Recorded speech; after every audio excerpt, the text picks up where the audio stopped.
قلم اور دوات میز پر رکھ دو، بچہ دودھ پی کر اسکول گیا۔ اب ان مثالوں میں پہلی مثال میں ہم نے کہا قلم اور دوات میز پر رکھ دو۔ اب اس میں اور حرف عطف ہے۔ اس کے بعد اگلی مثال میں بچہ دودھ پی کر اسکول گیا، اس میں حرف عطف کر ہے۔ پہلی میں اور ہے، دوسری میں کر ہے، یعنی دو اسموں یا دو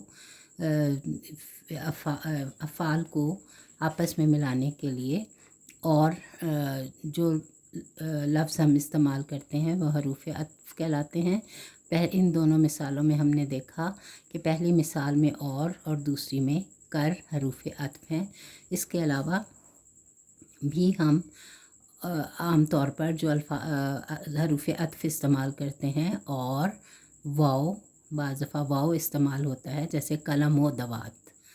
اسی طرح نیز، پھر، بھی، اس طرح کے جملوں میں ہم حروف عطف کے طور پر ان حروف کو استعمال کرتے ہیں۔ تیسرا ہے حروف شرط، وہ حروف جو شرط کے موقع پر بولے جائیں، حروف شرط کہلاتے ہیں۔ مثلاً اگر وہ محنت کرتا تو کامیاب ہو جاتا، جوں ہی بارش رکی وہ اپنے کام پر چلا گیا، اگرچہ وہ میرا بھائی نہیں لیکن مدد کرنا میرا فرض ہے۔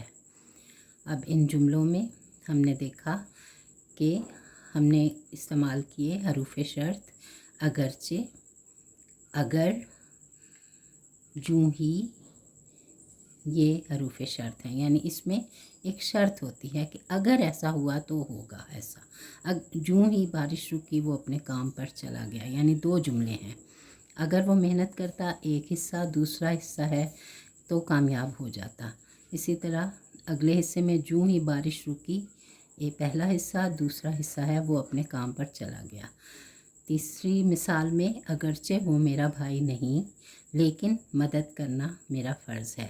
تو ان میں ہم دو جملوں کو آپس میں ملانے کے لیے بھی، اور اس کے علاوہ اس میں ہم ایک شرط ہوتی ہے، یعنی کہ شرطیہ لفظ یوز کیے جاتے ہیں، تو ان کو ہم حروف شرط کہتے ہیں، اور یہ اس طرح ہی شروع ہوتے ہیں، اگر سے، اگرچہ، جوں ہی، یا اسی طرح جو اور میں نے الفاظ بتائے ہیں کہ جو ہم شرطیہ جملے میں استعمال کرنے کے لیے جو شرطیہ لفظ استعمال کرتے ہیں ان کو ہم حروف شرط کہتے ہیں۔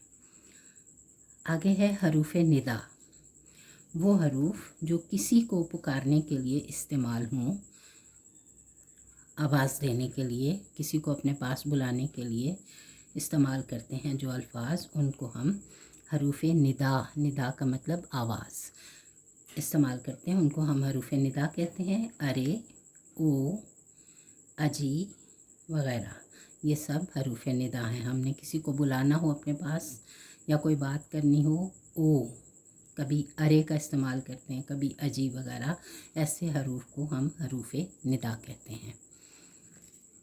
آج کا میرا یہ لیکچر نصف حصے پر مشتمل تھا۔ اگلا حصہ جو ہے وہ ہم اگلے لیکچر میں بیان کریں گے۔